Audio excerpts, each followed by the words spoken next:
तो last class में हम लोगों ने मिड पॉइंट फार्मूला और सेक्शन फार्मूला के बारे में ये देखा था कि ये कहाँ पर अप्लाई होते हैं। अब इस क्लास में हम लोग ये सीखने जा रहे हैं कि मिड पॉइंट फार्मूला को अप्लाई कैसे करना है, मतलब इसके एप्लीकेशन बेस्ड क्वेश्चन कैसे आएंगे। क्वेश्चन आपको दे देगा और आपको खुद से अज्यूम करना पड़ेगा कि यहाँ पर सेक्शन फार्मूला अप्लाई हो रहा है या फिर मिड पॉइंट फार्मूला अप्लाई हो रहा है। फिर से आपको याद दिला दूं, मिड पॉइंट फार्मूला आप तब अप्लाई करते हैं जब कोई पॉइंट किन्हीं दो पॉइंट के एकदम बीचों बीच आता है। चलिए अब क्वेश्चन नंबर 6 से स्टार्ट करते हैं हम, जिसमें कह रहा है the line segment joining A and B is the diameter of a circle whose centre is C. यहाँ पर हमें क्या दिया है, यहाँ पर हमें एक लाइन सेगमेंट दिया है जो पॉइंट ए और पॉइंट बी को ज्वाइन करने से बन रहा है। पॉइंट ए और पॉइंट बी के कोऑर्डिनेट्स हमको दिए हुए हैं। पॉइंट ए के कोऑर्डिनेट है -3,1 और पॉइंट बी के कोऑर्डिनेट जो हमको दिए हुए हैं वो दिए हुए हैं 5,-4। ठीक है, ए और बी दो पॉइंट दिए हैं जिसके कोऑर्डिनेट दिए हैं और क्वेश्चन ने हमें ये बताया कि अगर हम इन दोनों ए और बी पॉइंट्स को ज्वाइन कर देंगे तो ये डायमीटर बन जा रहा है किसी सर्कल का। अगर ये सर्कल का डायमीटर है तो यहाँ पे हम एक सर्कल बनाते हैं। ये एक सर्कल बना जो ए और बी पॉइंट से होकर के जा रहा है। ये पॉइंट ए हो गया, ये पॉइंट बी हो गया। फिर क्वेश्चन ने हमसे कहा सेंटर इज सी। इस सर्कल का सेंटर क्या हो गया, सी। अब हमें इसी सर्कल के सेंटर सी के कोऑर्डिनेट्स को फाइंड आउट करना है। अब देखिए, जो सर्कल का सेंटर होगा वो डायमीटर का मिड पॉइंट होगा। क्यों? जैसे सी से ए की दूरी रेडियस होगी, सी से बी की दूरी भी रेडियस होगी। अगर वो हमसे रेडियस फाइंड आउट करने के लिए कहेगा तो सबसे पहले हम सी के कोऑर्डिनेट निकाल लेंगे। सी के कोऑर्डिनेट हम लेट कर लेते हैं, क्या हो गया, X and Y. Since C is mid point of mid point of A and B, तो C का जो x कोऑर्डिनेट होगा उसकी वैल्यू क्या होगी, x1 + x2/2, that will be -3 + 5/2। 5 - 3 2/2 which means 1। और सेंटर के y कोऑर्डिनेट की वैल्यू क्या होगी, y1 + y2/2, दैट इज -4 + 1/2 या फिर 1 + -4/2। It will be 1 - 4/2, that will be -3/2. So this is your answer. Okay, now note it down. Now question number 7, the midpoint of line segment joining the points 3M, 6। आपके पास दो point दिए हैं। पहला point है 3M, 6, let this ये A point है, and -4, 3N। In points को join करने वाले पॉइंट के मिड पॉइंट के कोऑर्डिनेट आपको दिए हुए हैं 1, 2m - 1, 1, 2m - 1। Find the value of m and n। ठीक है, again question is the mid point of the line segment joining the points 3m, 6 and -4, 3n is 1, 2m - 1। Find the values of m and n। अब यहाँ पर आपको m और n की value निकालनी है। ये कह रहा है C मिड पॉइंट है, तो यहाँ पर हम लोग क्या दिया है, since C is mid point,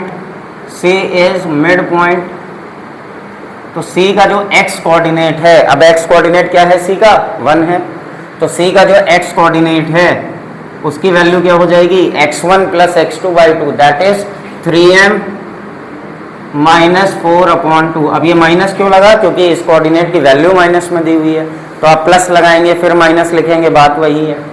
C के x कोऑर्डिनेट की वैल्यू क्या है, 1। 1 = 3m - 4/2।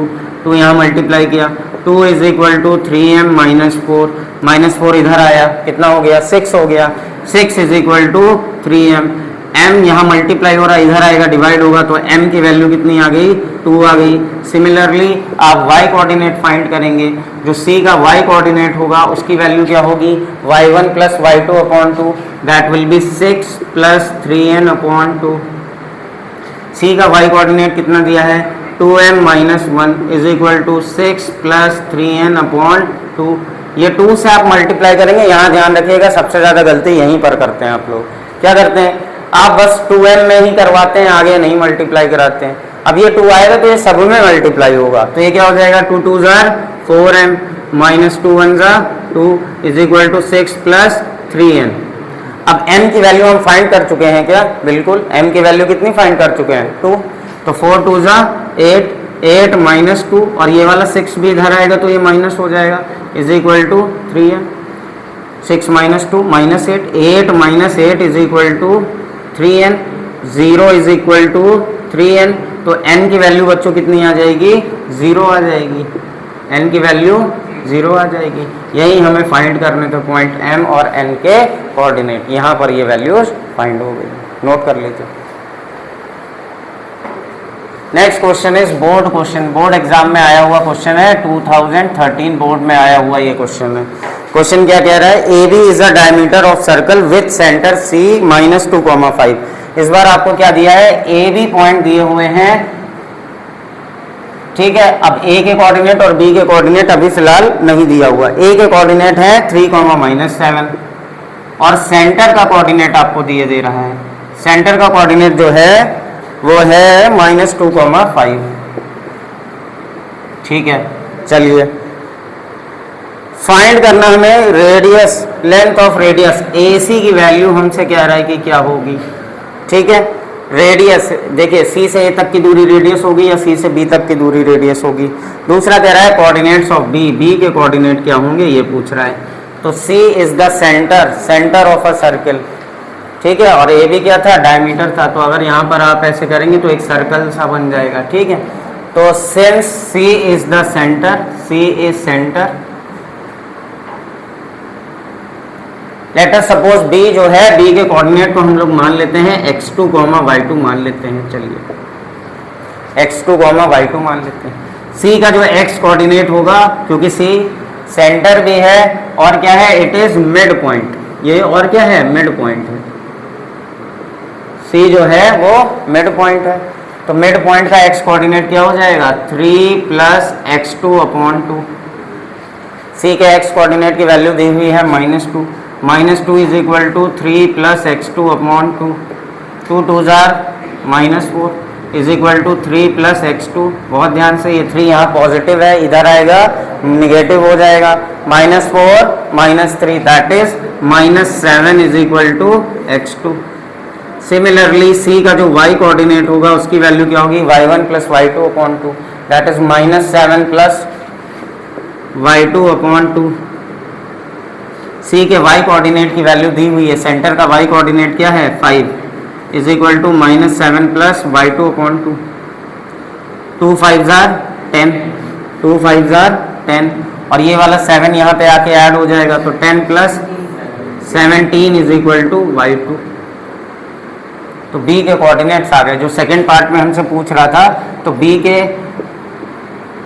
x2, y2 से डिनोट कर दिया था हमने। तो B का x कोऑर्डिनेट जिसे एब्सिसा भी बोलते हैं और y कोऑर्डिनेट को बोलते हैं ऑर्डिनेट। तो B के x और y क्या हो जाएंगे, -7, 17।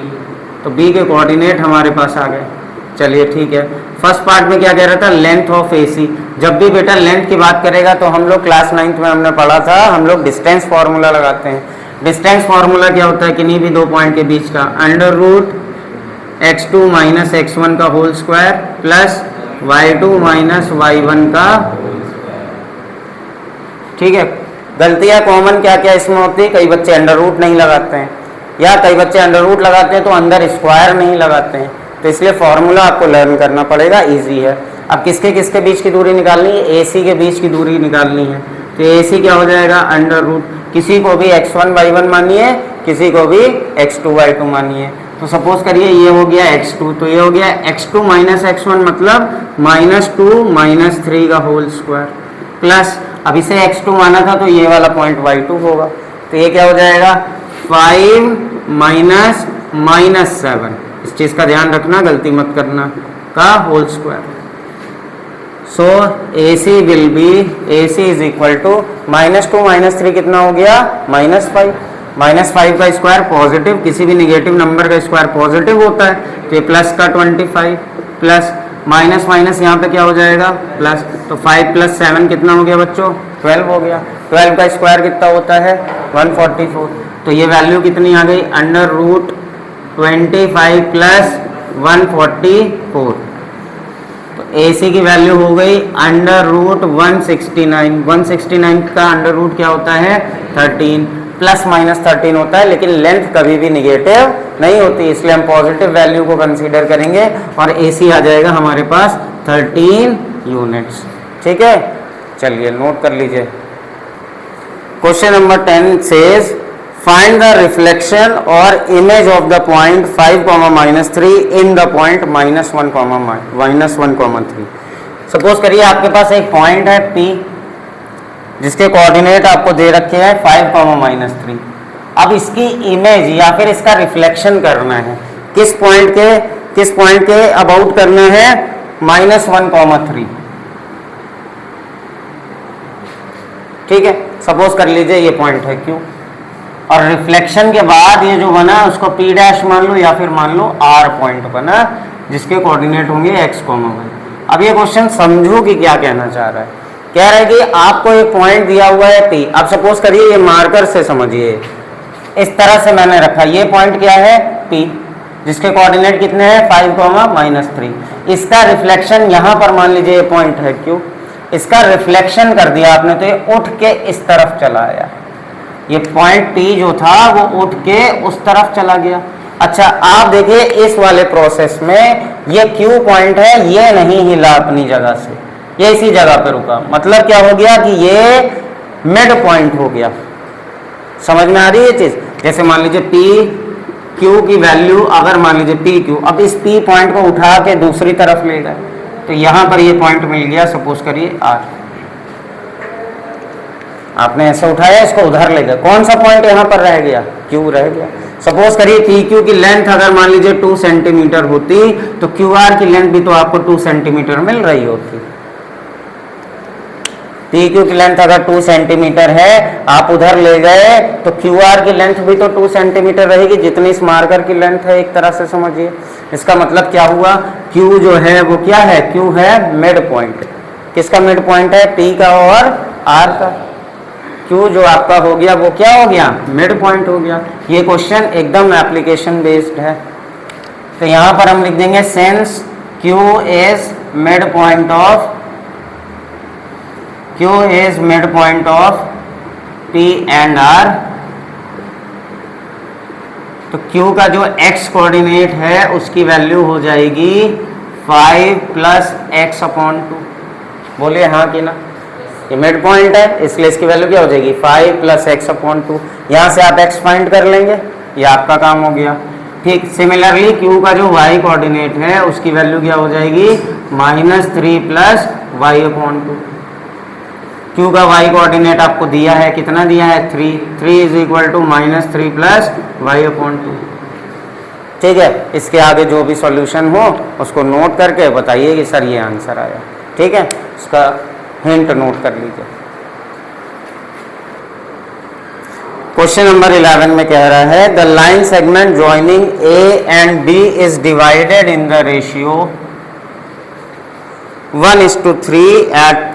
एक लाइन सेगमेंट है जो A और B दो पॉइंट थे उनको ज्वाइन करने के बाद बनी, और ये A और B के आपको कोऑर्डिनेट दिए हुए हैं। A के कोऑर्डिनेट है -1, 5/3 और जो पॉइंट B है उसका कोऑर्डिनेट आपको दिया हुआ है A, 5। अब ये जो लाइन सेगमेंट है ये एक पॉइंट P है जिस पर 1:3 पे डिवाइड है। सपोज करिए यहाँ पर है पॉइंट P और ये 1:3 रेशियो में डिवाइड है। सेक्शन फॉर्मूला लग रहा है यहाँ पर। ठीक है, आगे की कहानी ये कह रहा है is divided in the ratio 1:3 at P, the point where the line segment AB intersect y axis। ये जो पॉइंट P है ना, इसी पर ये लाइन y एक्सिस को कहीं पर इंटरसेक्ट कर रही है। किस एक्सिस को कर रही है, y एक्सिस को। अब यहां पर आपसे ये पूछ रहा है कि वैल्यू ऑफ A क्या होगी और दूसरा कोऑर्डिनेट ऑफ P क्या होंगे। वैल्यू ऑफ A की वैल्यू क्या आएगी और कोऑर्डिनेट ऑफ P पूछ रहा है। अच्छा बताइए, P के कोऑर्डिनेट हम क्या मान सकते हैं? P के कोऑर्डिनेट हम मान सकते हैं x, y। रेशियो क्या दिया हुआ है हमें? 1:3। तो m1 की वैल्यू, अच्छा अगर मैं कह दूं x1 की वैल्यू क्या होगी तो आप कह देंगे -1 होगी। y1 की वैल्यू क्या होगी? 5/3 होगी, ठीक है। और x2 की वैल्यू क्या होगी? a होगी। y2 की वैल्यू क्या होगी? 5। तो P का x और y तो आराम से निकल आएगा। कैसे निकलेगा? फॉर्मूला लगा देंगे, section formula, m1x2 plus m2x1 upon m1 plus m2। लेकिन प्रॉब्लम क्या आ गई कि यहाँ पर B के कोऑर्डिनेट नहीं पता है। क्या B का x कोऑर्डिनेट पता है? हमें नहीं पता है। तो वो हमसे क्या कह रहा है कि P पॉइंट किसे इंटरसेक्ट कर रहा है? Since point P intersects y axis, intersects y axis. अब मैंने आपको ये बताया था कि अगर कोई पॉइंट y एक्सिस पे आ रहा है या y एक्सिस को इंटरसेक्ट कर रहा है तो उसके लिए x कोऑर्डिनेट की वैल्यू 0 हो जाएगी। अगर ये इसको कर रहा है तो x कोऑर्डिनेट की वैल्यू क्या हो जाएगी? 0 हो जाएगी। तो अब a निकालना आपके लिए आसान हो जाएगा। P का x कोऑर्डिनेट क्या आ जाएगा? Px की वैल्यू रख दीजिए m1x2 plus m2x1 upon m1 plus, point P y axis को इंटरसेक्ट कर रहा है, इसका मतलब उसके लिए x कोऑर्डिनेट की वैल्यू हो गई 0। अगर ये 0 हो गई तो यहाँ पे फॉर्मूला रखिए, क्या m1x2 का मतलब m1 की वैल्यू यहाँ पर 1 हो गई, जो रेशियो दिया होता है। m1 की वैल्यू क्या हो गई? 1। और m2 की वैल्यू क्या हो गई? 3। हमेशा से अलग अलग लिख देंगे आप तो आपको मल्टीप्लाई करने में आसानी होगी। m1x2 मतलब 1 into a plus m2x1 3 into -1 -3 upon m1 plus m2 कितना हो गया बच्चों? 1 प्लस 3 कितना हुआ? 4 इधर जाएगा, क्या हो जाएगा? 0 is equal to a minus 3। a की वैल्यू क्या आ गई बच्चों? a की वैल्यू क्या आ गई? a की वैल्यू 3 आ गई। तो b के कोऑर्डिनेट क्या हो जाएंगे बच्चों? a, 5 था, ये क्या हो जाएगा? 3, 5। अब हमें क्या निकालना है? P के कोऑर्डिनेट। पॉइंट P क्या है? मिड में आ रहा है क्या? नहीं आ रहा है मिड में, तो यहाँ कौन सा फॉर्मूला अप्लाई होगा? Section formula. तो ये काम आपके लिए हो जाएगा। फिर से ये फॉर्मूला आप लगा देंगे, Px is equal to m1x2 plus m2x1 upon m1 plus m2। तो P का x कोऑर्डिनेट क्या आ जाएगा? m1x2 a की वैल्यू अभी अभी आपने निकाली, तो m1x2 कितना हो गया बच्चों? 3 हो गया, plus m2x1 m2 multiply by x1 3 into -1 upon m1 plus m2 1 plus P का x कोऑर्डिनेट कितना आ गया? 0। सिमिलरली P का y कोऑर्डिनेट क्या होगा बच्चों? m1 y2 plus m2 y1 upon m1 plus m2। यहाँ पे वैल्यूज लिखी हैं, इन वैल्यू को पुट करके आप y कोऑर्डिनेट की वैल्यू निकाल लेंगे। तो इस क्वेश्चन में हमसे बताया था कि पॉइंट P इंटरसेक्ट कर रहा है y एक्सिस। कोई भी पॉइंट देखो, यहाँ समझ लो, ये हो गया y एक्सिस। कोई भी पॉइंट अगर y एक्सिस पे आ रहा है, ये वाला एक्सिस x होता है, ये ओरिजिन होता है o। तो अगर y एक्सिस पे कोई भी पॉइंट कहीं पर भी आएगा तो ना आप x की डायरेक्शन में आगे गए ना पीछे गए, यहाँ आ जाए, यहाँ आ जाए, यहाँ आ जाए, यहाँ आ जाए, यहाँ आ जाए। तो y एक्सिस पे अगर कोई पॉइंट लाई कर गया है तो उसका x कोऑर्डिनेट 0 होगा। इसलिए हमने यहाँ पर जो px वैल्यू थी उसको क्या रख दिया था? 0, और यहाँ से a को फाइंड कर लिया। जब हमें a पता लग गया तो हमें कोऑर्डिनेट ऑफ a दिया था और कोऑर्डिनेट ऑफ b भी पता लग गया। फिर हमने सेक्शन फॉर्मूला अप्लाई किया और वहाँ से P का x कोऑर्डिनेट और y कोऑर्डिनेट फाइंड कर लिया। तो ये आपका होमवर्क है कि आप इसमें पी के वाई के कोऑर्डिनेट को बताएंगे। अगली वाली क्लास में हम इम्पोर्टेंट चीज़ पढ़ेंगे कि कैसे हम रेशियो निकालते हैं। कि मान लीजिए 2 पॉइंट दिए हैं, ए दिया है, बी दिया है, पी के कोऑर्डिनेट्स दिए हैं और आपसे कहेगा रेशियो निकाल के बताइए कि ये पॉइंट पी किस रेशियो में डिवाइड कर रहा है। तो हम नेक्स्ट क्लास में पढ़ेंगे। ठीक है, चलिए, आई होप समझ में आया होगा। Thank you.